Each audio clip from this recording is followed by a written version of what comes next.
because for hundreds of years, Athens had been considered by many to be the intellectual center not only of Greece, but also of the whole world. It was the intellectual city of the whole world. I don't know whether you realize it or not, but our educational systems have come from Greek philosophy.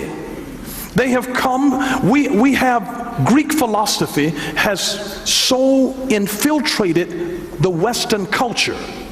We do our education from a Greek standpoint.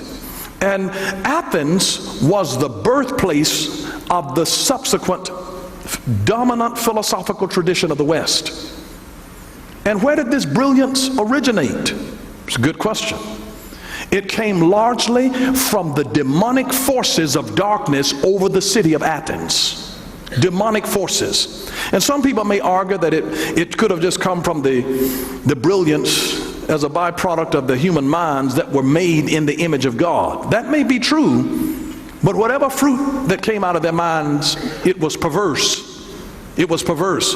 James describes it as this in James chapter 3 and verse 15. He says, wisdom that does not descend from above, but is earthly, sensual, demonic.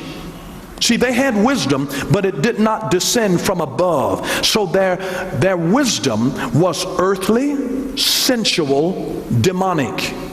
There were demon spirits governing the city of Athens because they had so much idolatry there. Did you know that the idols in Athens were the visible front to the invisible spiritual forces that were actively shaping art and philosophy and education and the daily life in the city? I just want you to understand from a biblical contextual standpoint why Paul was provoked in his spirit. This influence strongly radiated from Athens throughout the entire Roman Empire.